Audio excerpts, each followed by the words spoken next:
Hello, I'm Chris Moon, fellow artist manager, and I will be your guide through tough love, adventures, and artist management. Today we speak with Christian Roreau, artist manager at 30 Tigers, one of the leading independent distribution and management companies based out of Nashville, Tennessee.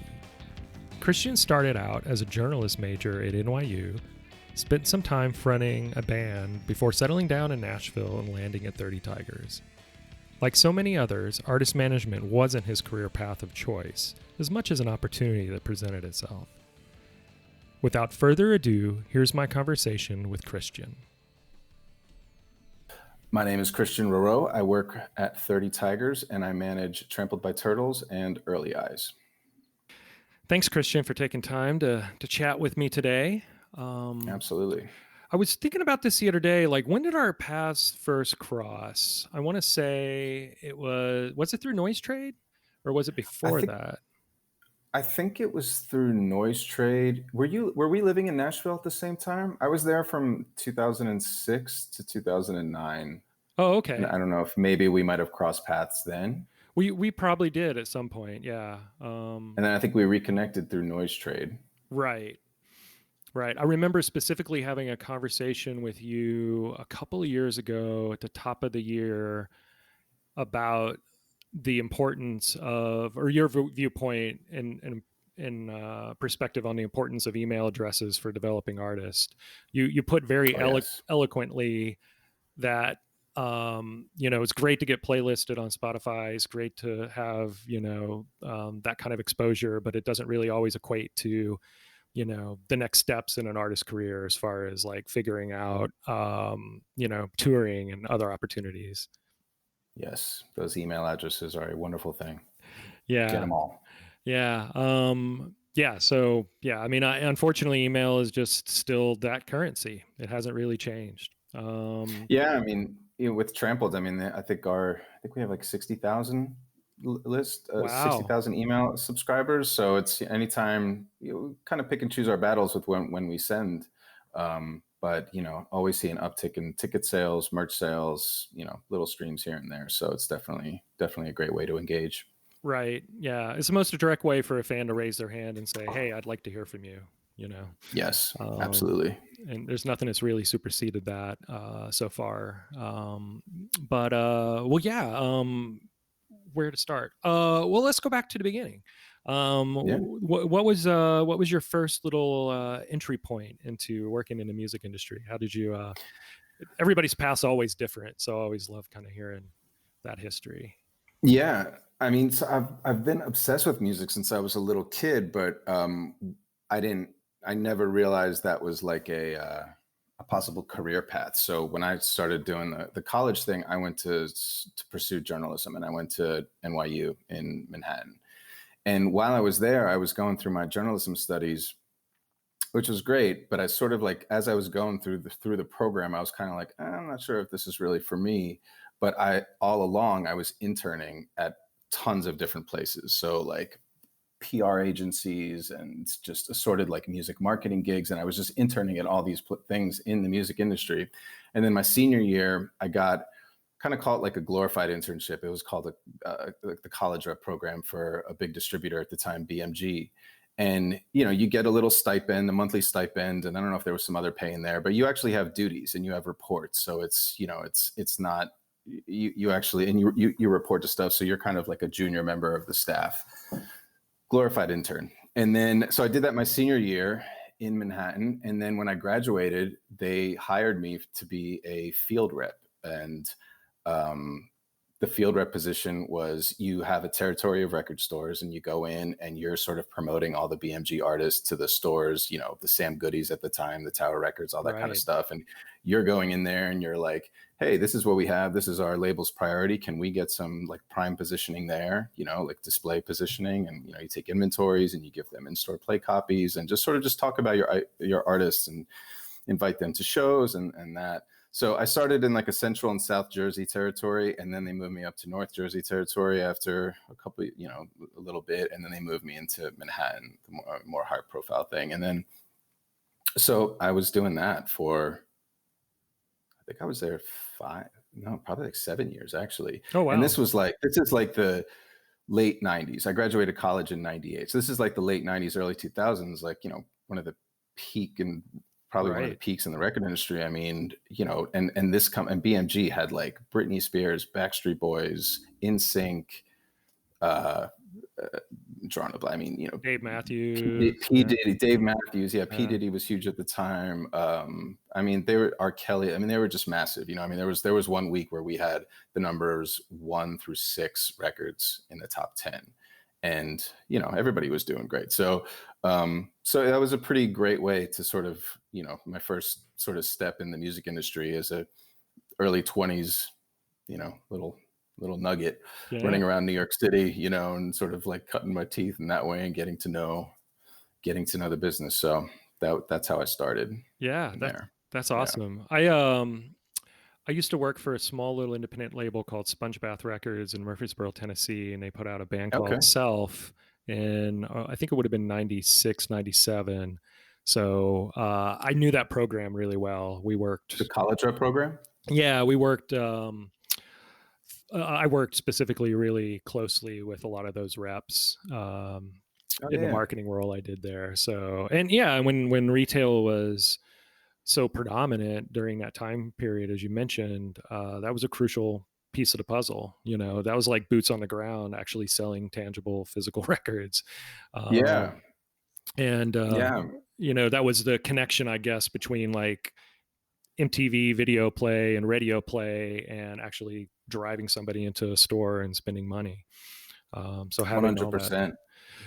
yeah, having all that kind of, fighting for that shelf space and visibility in stores was crucial. And uh, even like dragging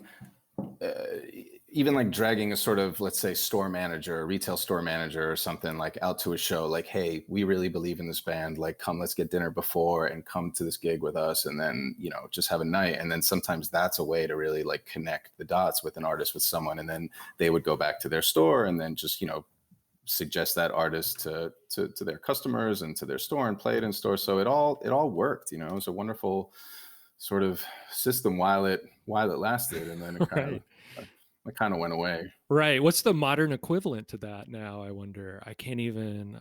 I shudder to think. Like, what would he be even I mean, close? maybe like if you could woo like an influencer, like a Yeah. Instagram influencer or something like that, and they start sort of to a YouTuber, something like that. I Right. mean, Yeah. I feel people are just kind of left on their own to find stuff out, to find out about stuff, like, um, yeah, it's I feel it's a little more of a disconnected process in one sense, but then again, music is everywhere. I mean, you go to like a coffee shop, and you could listen to whatever while you're waiting online, listen to what's playing, Shazam it, and there you go, add that to your playlist, and it's a new thing that you probably never would have heard of. So Right. Right. Yeah, it's interesting you should mention Shazam too, because when you hear something and you're curious to know what it is, then you have some sort of interest buy-in like immediately. So I know when I do that, it's either something I can't remember and I want to refresh on, or it's something I've never heard before, but I pay a little closer attention to it. Where if I'm listening to, playlist, I'm like, unless it really catches my attention, it might just fly by me and that might be it. Like that might be the only time I hear that song. I Shazam like a lunatic. I mean, I'm always Shazamming something. I think it was one of even like the marches last week. There was like something that caught my ear that like, some car was driving by and I was like, what is this? And, Yeah. like an idiot Shazammer. But I've discovered so much amazing stuff over the last couple of years, and I just throw it all onto a playlist and then sort of go through it and weed out what works. But I mean, in genres that I never would have listened to and sort of discovered on my own, so I love it. Music's everywhere. Yeah, I mean, I guess that's one of the I would say high points on the technology front component. As a listening, as a The fan. discovery. Yeah. Yeah, Yeah, for definitely. discovery and just for accessibility. That technology doesn't get talked about enough, really, when you think about it. No, it's amazing. It's kind of an afterthought for a lot of people, but so crucial. So from getting that kind of like bedrock experience, boots on the ground, retail, distribution. How did you? Was it through the? How did you end up at 30 Tigers and then eventually kind of like landing into the management role? Because 30 Tigers is a distributor primarily, at least started that way, if I recall correct. Correct. So was that kind of your entry point? Well, so I left BMG. I think I was like 26, 27. I was playing in a band at the time, and Oh, it was, I was not much of a musician. I was a good front man and I enjoyed playing shows, and it was some of the best times of my life. But we sort of left our gigs at the time. My gig was BMG, and we were like, we're going to go on tour. And everyone's like, don't quit your job. Don't do that. We're like, no, we're going to go for it. And sure enough, we did that, and we broke up like a month later on the road.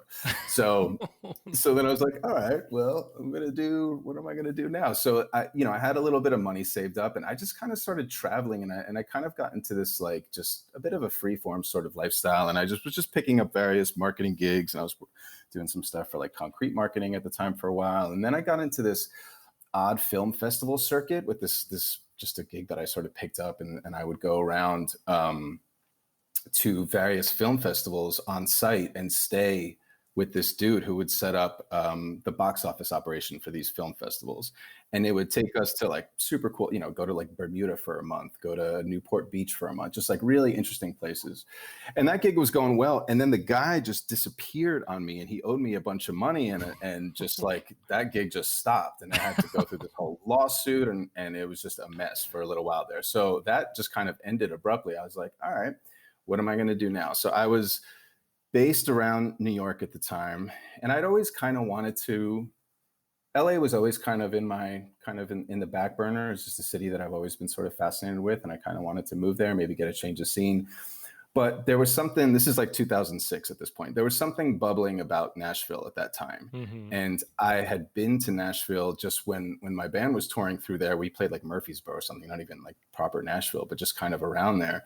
And there was something that kind of struck me about that city. Just like, it was the first place outside of New York or LA that I was like, what's this? Like, this is cool. And then a couple of months later, honestly, I just moved there. Like it was a thing where I was like, LA is always going to be LA. Nashville's kind of like bubbling up at that time. Like those who knew something was happening kind of got there.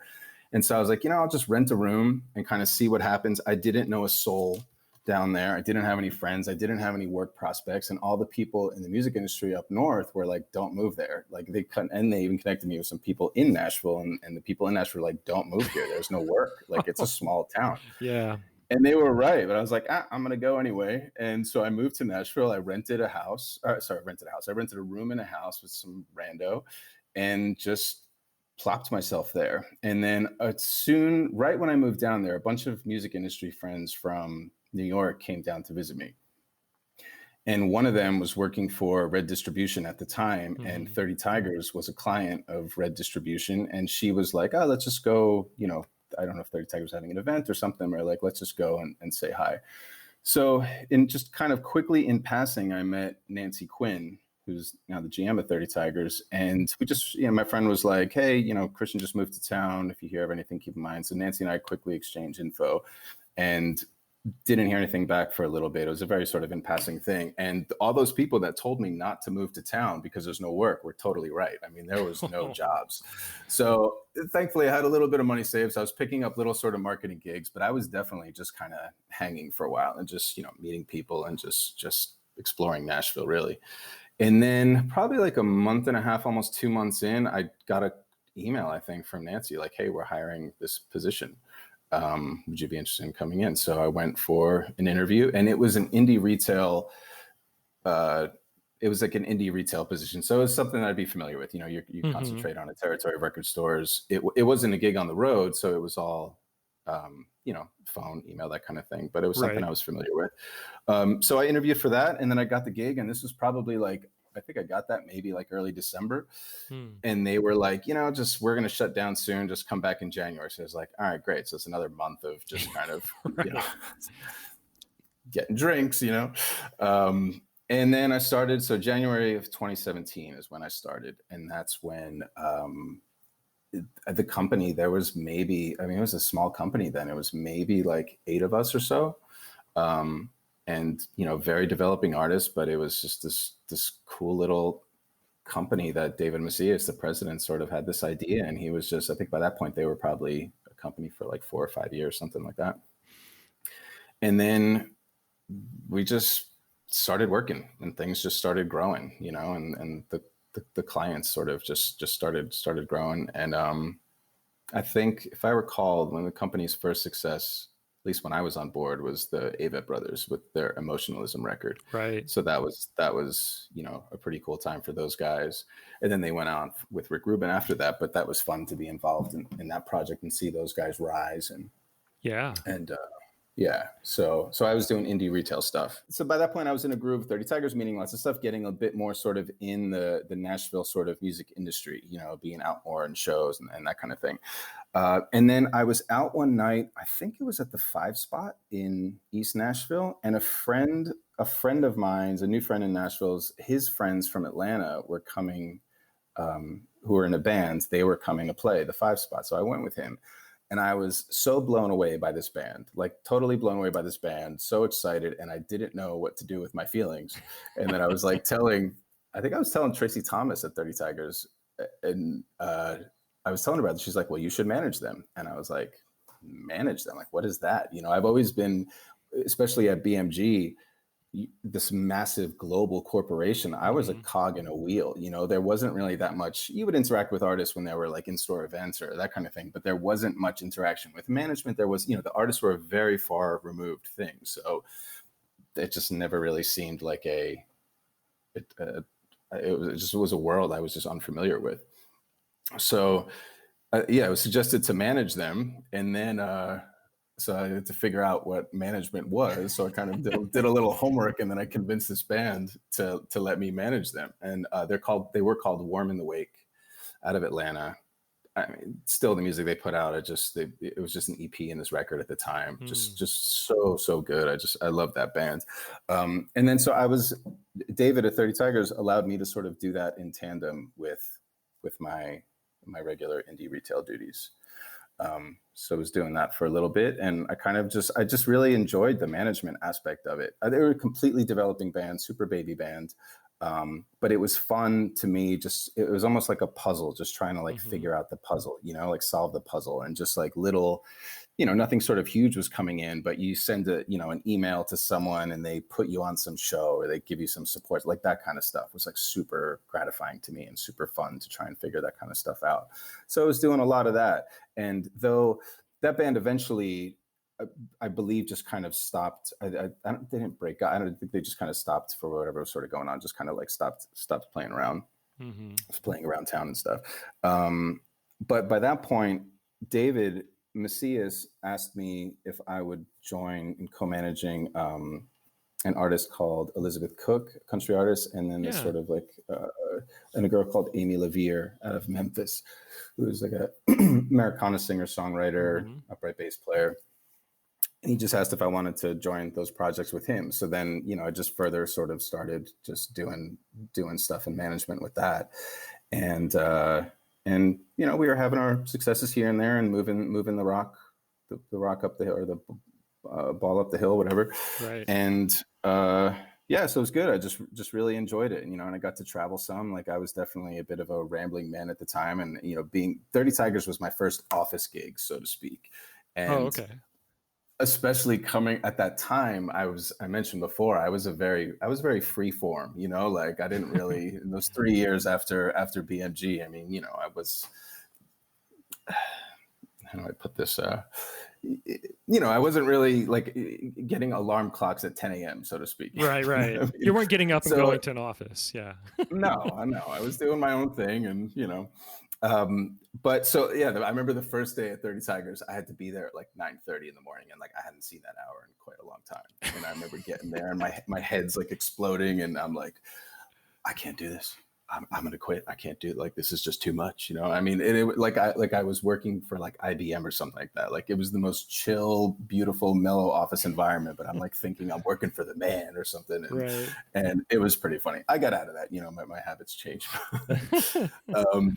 So where I was going with that is, so then starting to work with these other artists, I got to travel a little bit and just reminded how much I enjoyed being on the road, and just got to learn what it's like to be an artist on the road and that sort of thing. And it was just like such amazing experience to see what it's like for them. You know what I mean? To see the day of van tours and just the hustle and the grind and just, dealing with the small clubs and all that kind of stuff. And Right. So it was nice to sort of be in that sort of environment. And it was amazing that David let me do that. But, I did have these other duties that were that I Yeah, was your day responsible for. job, essentially, Yeah, my right? day job. Exactly. So, that got a little sort of rocky there, but it worked for a bit. And then I had befriended with the Atlanta band, Warm in the Wake. I had befriended this guy called Jeff Harrison, who was working for Jambase at the time. And he had a baby band called Backyard Tire Fire that he kind of emailed out of the blue. Like, he asked if we could like jump on a show, or if their band could jump on a show that my band was on, something like that. So we just started communicating. He's like, hey, I work for Jambase, and if you ever need something like this, blah, blah, blah, or need us for anything, just let me know. So we just developed a sort of like online sort of relationship. And then a couple months later, Amy Levere, or I don't know, maybe it was even like a year later, maybe it was a while ago or a while after, but Amy Levere was doing Conan O'Brien up in New York. So I went up for that. And afterwards, I knew Jeff liked Amy. So I invited him to like our little after party or whatever we were doing. And I remember like after that, walking back to the subway with him. And he was like, hey man, I've been talking to this bluegrass band called Trampled by Turtles about like advertising, and like, they have like something kind of going on. He's like, I have a day job, you have a day job. Do you want to check these guys out? And maybe we could co-manage them. And bluegrass is not, I'm a Jersey guy, grew up outside New York City, and, bluegrass was not really what I knew. But I went back that night and I clicked on their little MySpace page, and a song called Empire played, and it just moved me. And it wasn't what I was expecting. It wasn't this like, this traditional sort of like, like goofy sort of mountain picking. It was different. And it just really moved me. And I was like, like I can offer something here. Like I want to be a part of this. So then the band flew us out to Minneapolis to a show that they were doing at the Caboose, and we sort of met them there. And then a couple of weeks later, maybe we just started working together. And I got into this co-management situation with Jeff, and it was kind of funny. Like, we didn't really think about it. We didn't really, especially he was working for a different company. We just kind of just dove in, Wow. And thankfully it worked, and then we just started having some success with those guys, and we were like a two-headed sort of monster, just really sort of like, both of us are very sort of focused and very sort of driven. And we just kind of got Trampled, had a little thing going on their own. So we just sort of refined that and fine-tuned that and helped just sort of, do manager stuff.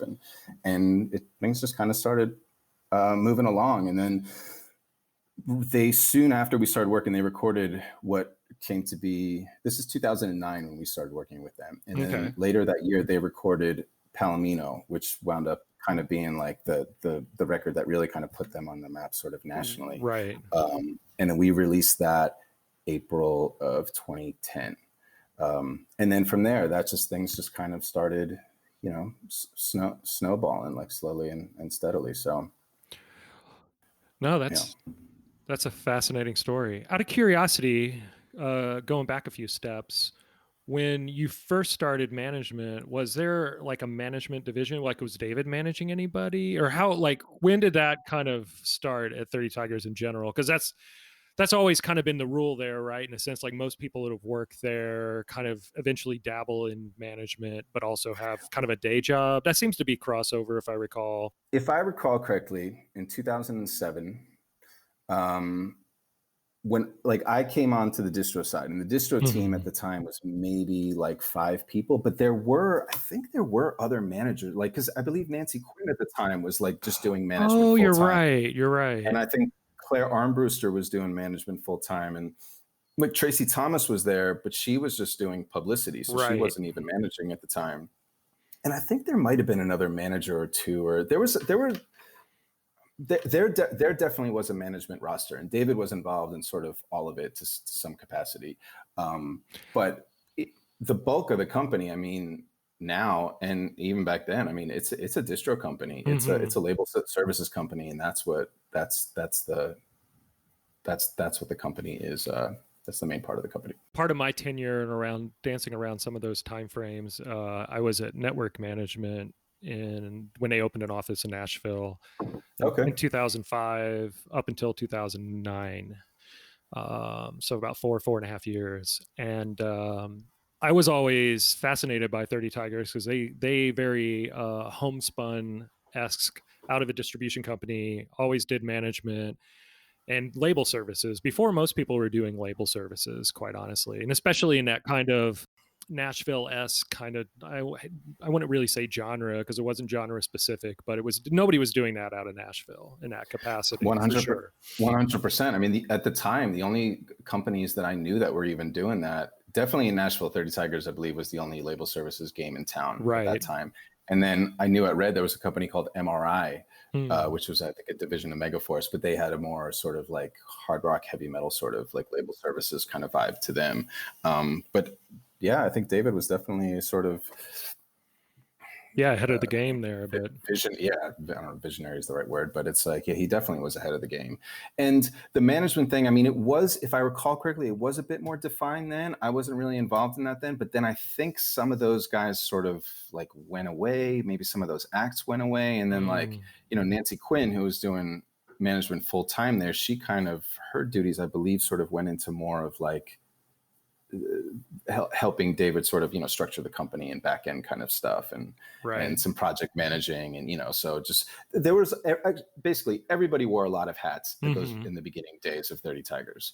That's probably the best way to sort of put it. And then things sort of, suss themselves out. Right. I mean, that's almost, to me, that's almost like the perfect kind of breeding ground for, or at least one of them to get into doing management in the first place, because you have to coordinate and connect with so many different facets of an artist's career and so many different personalities. So when you're around an environment that touches on almost all of those in some capacity as a label services company, and also is open to, somebody like Tracy suggesting you manage a band, and that being the kind of, realization spark, if I followed you correctly there, into the fact of like, oh, maybe I could do this, just having that kind of tinderbox of possibilities is a unique situation, I would say. I mean, it was amazing. I'm so grateful for that time and just sort of learning and figuring out sort of what I would eventually do, and just, I would always even tell this to interns sort of at the time there. It's like, if you're in that 30 Tigers sort of ecosystem, like you may be just, stuffing envelopes or whatever you're doing, but you just sit in that environment and just like absorb, and the stuff, the knowledge, the experience, just so much stuff is going to come from just like sitting and just seeing what and listening to what everybody's doing and how they're interacting. And especially on such an indie level like that, like, again, me coming from this like behemoth of a company to this where, your day-to-day actions won't really sort of affect the ship that much, you know what I mean? But whereas like you're on the indie level where you're doing these, where, one email or one sort of thing that you fully like, you see the direct, you just see direct results from, just much more, you're just much more involved in everything. And then also learning how to put out a record on your own, that's what 30 Tigers does, being label service, just learning how to put out an album, if you like, just all the facets of that, and distro and manufacturing and publicity and coordinating all that was something that, especially in these days, where labels, you can kind of sort of, do you need a label, Right. like, can you put stuff out, so just learning that aspect of it was just an amazing education for me, and something that, particularly for Trampled by Turtles, worked really well for them. I mean, those guys, when we started working with them, they were selling records on their own through, like, Electric Fetus had a little distro company at the time, and they were actually moving units, like, and it was through no real publicity. It was all sort of word of mouth. Nothing huge, but enough, like, to sell. By that point, I don't know if they were maybe like 8,000 records or something like that. Like for a time, they were doing really, really well. Yeah. So when we started working together, like, we put them into the 30 Tigers ecosystem not because we were, David was forcing us to, but it made sense. Those guys had a little thing going. They had a little bit of capital, and we can get some backup from 30 Tigers, and they were able to retain their rights, and their masters and stuff, and it just worked. And that's a path that it's a system that really works well for them, to this day even. Yeah. So. Yeah. They're, I think, a prime example of just doing all the right things early on, building up that kind of core audience, but not doing what most bands would have done at that time frame too, which is pivot to a label. They were able to connect with you and Jeff and 30 Tigers and get in a place where, you guys could amplify what they were already doing. And yeah, and to be honest, after Palomino, we started to get a bunch of attention. I would imagine. And from labels and stuff too. And you got to think, this is like 2010, 2011-ish, where I believe Mumford & Sons at the time started to get some, I think that's when they started popping. So like we sort of got swept up in that like interest of indie folk, that kind of thing. And we're not as poppy, we're not an exact fit to that, but we were caught, thankfully, in the periphery of that. So because Trampled's a very non-traditional bluegrass band to begin with, it leaves they're open to a lot broader of an audience. And thankfully that Mumford & Sons sort of wave kind of came, and we got swept in that. So we picked up a good amount of fans of people that aren't bluegrass people, and just people that are into acoustic sort of rootsy folk sounds, which was really, really cool. Oh, and where I was going with that is that the labels started calling, like all the labels started calling, and we did go down a road where we started going down with Atlantic Records. And when they sort of, I don't even remember how the hell they came about, but when we started going down that road, and it's a long process to try and sign to a label, like we were like, when they first called, we were like, really? Like, all right. And it seems kind of odd, but let's see what you have to say. And then the first meeting was like, wow, like this is kind of interesting. Like, Jeff and I were kind of sold. So we're like, let's bring the band in. And then I think Dave, the singer, came out and we met with them, and we were like, everyone again is like, huh, this is actually kind of cool. But the whole time I remember just asking them, anybody, band and managers was creative control, like with the band never wanted to sort of make radio hit singles and be like, we were just wanted to continue being sort of trampled by turtles. And the whole time through this process, we were going like, and about creative control, what if we make like a record like Lou Reed's Metal Machine Music and deliver it? And like, that's cool to you guys? And they're like, yeah, well, we'll just focus on the touring department and we'll just, move kind of some stuff around. And we're like, all right, So all along, because we booked so far all along during these negotiations, because we booked so far in advance, we had a tour booked in, I think it was like spring of 2012. So we knew that we had to make a record. So all along while we were talking to Atlantic, we were recording a record. And the lawyers were doing their thing. And, it's just like a 6-month negotiation or whatever it is, those crazy major label long forms. And we were recording a record, and it was literally the day that we were going to sign, like the deal was done, literally the day that we were going to sign. We had turned in the record to Atlantic, I think the day before or something. And Atlantic, the A&R, they were like, nope, like this isn't going to work. Yeah, wow. They're like, nope. And this was the album Stars and Satellites. And so we're like, oh, wow. Well, it's a good thing we didn't sign the contract. It was literally on that day. And we're like, okay, well, we're not going to do this. And then thankfully, we just went back into the 30 Tiger system and we put that record out. And, that's one of their most beloved records. Would it have made sense, to be fair? I mean, would it have made sense for Atlantic Records? Probably not on their budgets, Yeah. But it was just kind of interesting that like, it was just, we dodged the bullet. We would have navigated the system okay, and there were some super cool people there, like really, really cool people there, and it would have been cool. But it just probably at the end of the day wasn't the right fit. But they definitely, thank God, they sort of showed their colors like on that sort of thing, and they were just like, nope, wow, this isn't going to work. I'm like, wow, all right, next. We just put that one aside. The lawyers are like, 6 months of work, right. But then that record continued to just push the ball forward for Trampled, and again, it's just one of their most. It's such a fan favorite. A song called "Alone" came off of that, and that's just one of their most memorable songs. So Yeah. it worked out all right.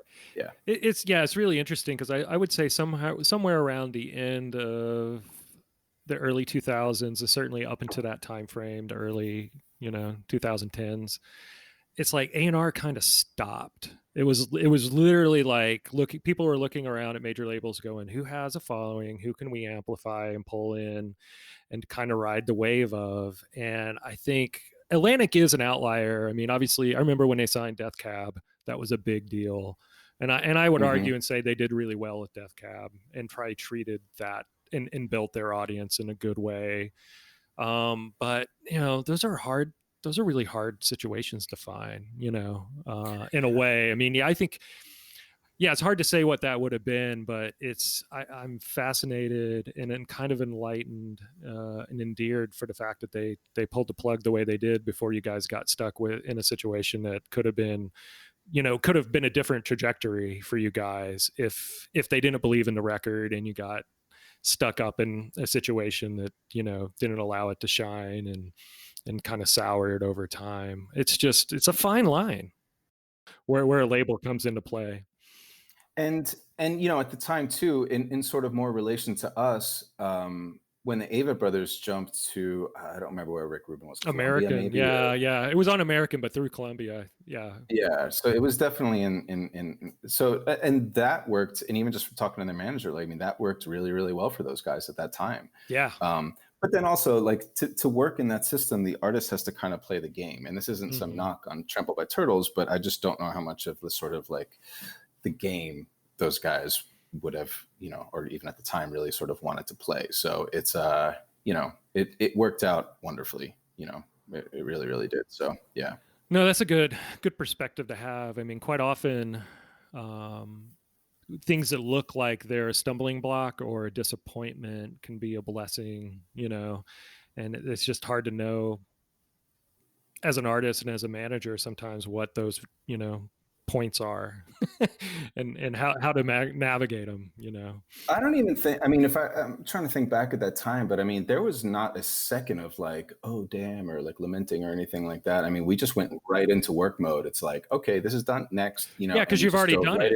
You knew what that was. We've already done it. Yeah. And then it's also, I mean, one of the say cons of putting your own right, or one of the more like annoying parts, is that it's a lot of fucking work, and that shit goes on the manager, Right. And it's we didn't have time to sort of like be sad, or like what if we missed? We just went right into it because we had a record to release, and Atlantic. I mean, they're probably the best label in the industry. I mean, we worked with them a couple years later with Lizzo, and I mean, obviously that's worked well, and I mean that is a perfect system for for an artist like that. And just their team is incredible, and there is really, really good stuff. It just wasn't a good fit for Trampled at the time. Yeah, and they're incredibly ballsy in their A&R moves when a lot of obviously signing Sturgill is a good example. He used to work at the turnip truck because he was the guy that always wore like overalls. There was this like overalls guy that worked at the turnip truck, and someone told me that was Sturgill, and I totally remember him now. That's awesome. I can't remember how I bumped into his music. It was probably just because being a fan of what 30 Tigers was putting out. But when I remember I needed to plug an email at Noise Trade where I didn't have anything, and I just loved it so much. I remember reaching out to probably Nancy or somebody, I can't remember, over there and say, I just can I have 3 or 4 tracks? I just want to amplify this.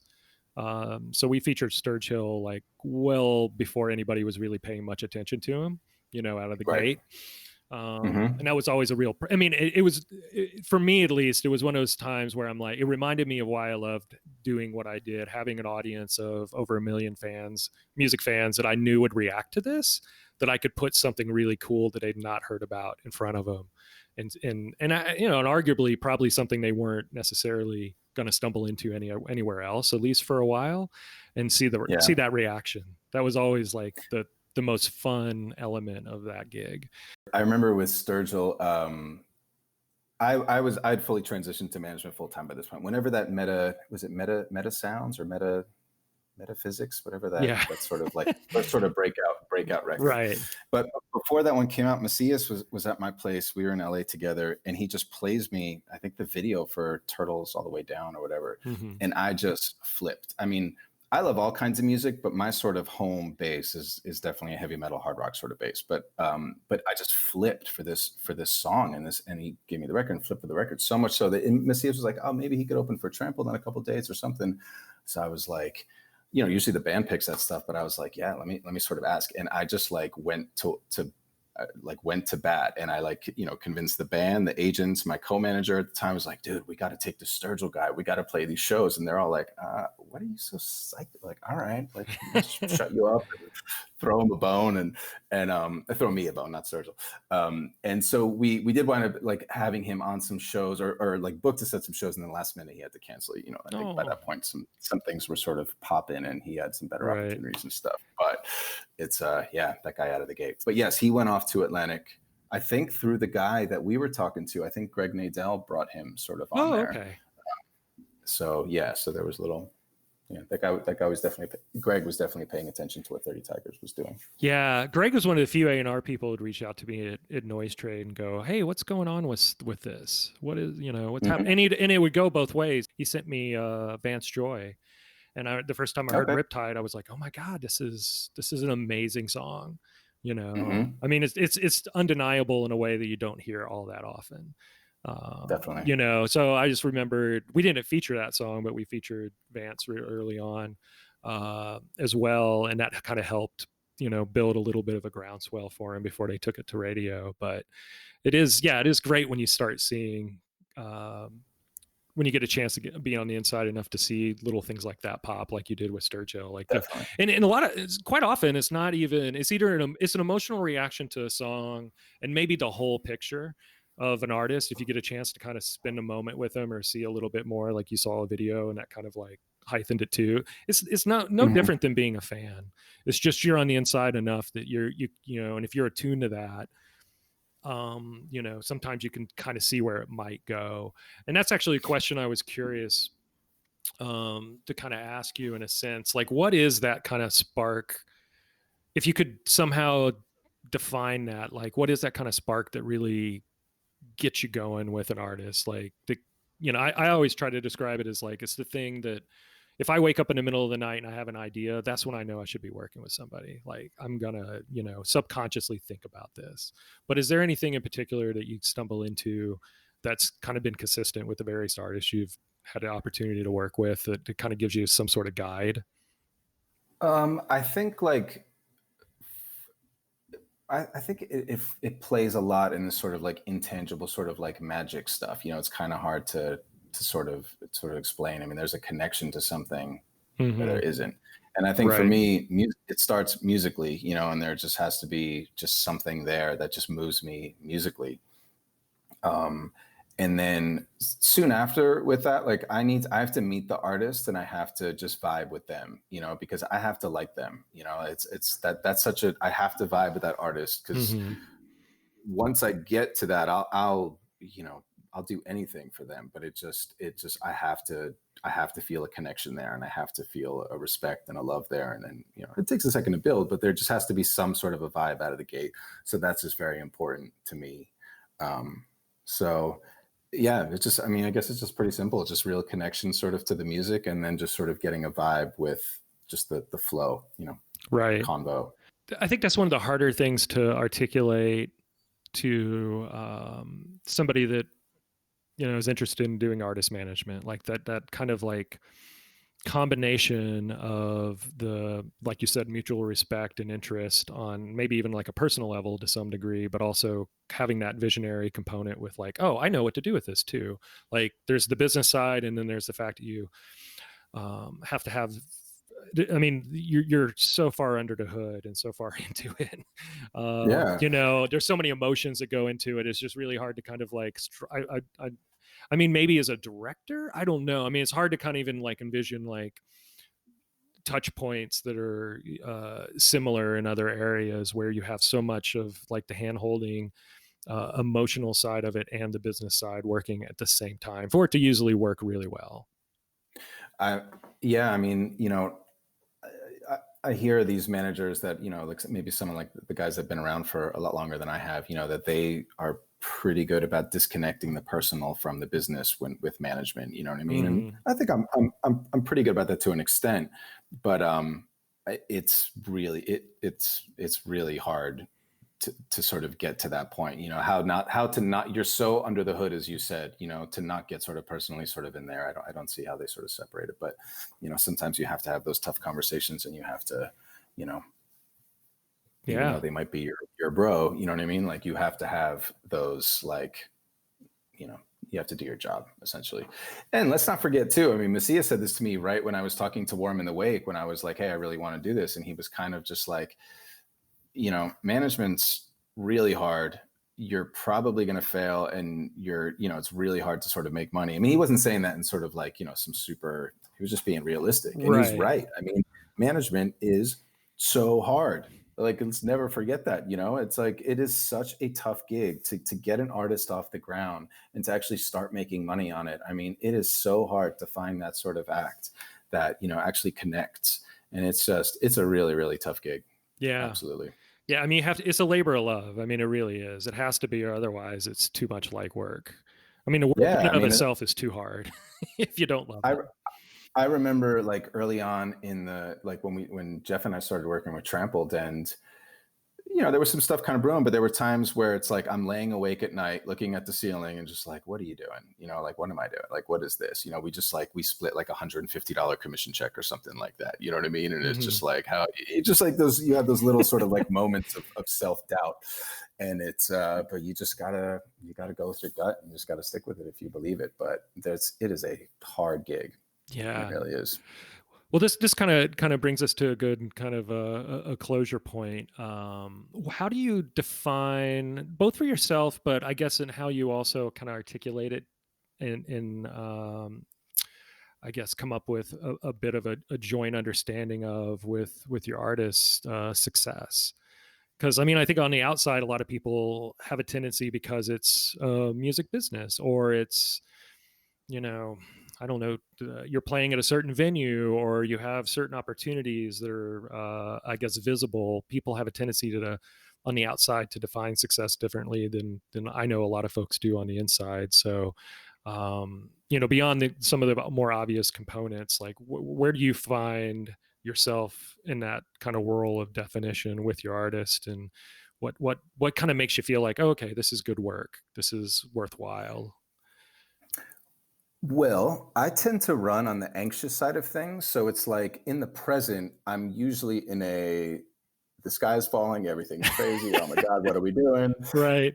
It's not until I look back on 2 or 3 years before where it's like, oh man, we did good, but at the time, in the present, I usually just have my blinders on, and I'm just focused on the task at hand, and kind of just, again, erring on the anxious side. And I usually have our agent, Josh Knight, usually talks me down off of, not off ledges. It's not, I'm being a little dramatic, but it's, he just sort of reminds me, it's like, hey man, things are all right, relax, but it's hard for me to see the forest of the trees when I'm sort of in it. There's always something that I feel like I'm not doing enough, or, we could be this, and, your brain starts going into some weird spots. But when I have a second to sort of step back, and you look back, and it's just like, oh, you know what? Like, the team did good, band did good, we all did good, like, high fives, but I'm not really good in the moment. Yeah, it's hard, but I think that's probably a good trait, though, because that gives you use the word anxious, but I would say, from the outside, it's more of like, you're just ambitious. You're trying to kind of push it instead of lean back into it. I mean, there's a style of management. I've seen this with other managers, where it's definitely more reactive than, being like proactive and leaning in. And maybe that works. Maybe they lucked out and found somebody that, so undeniable they can just ride that out. But I don't know, I always admire people that try to lean in a little bit more. Well, I think I also think that depends on the artist too. I mean, I had a manager friend of mine who manages a band, more successful than us, and he was just like, at a certain point, he was just like, we just say no to everything all day. He's like, I kind of miss the old days of like the fire, like there's a bit of that. So that was kind of interesting.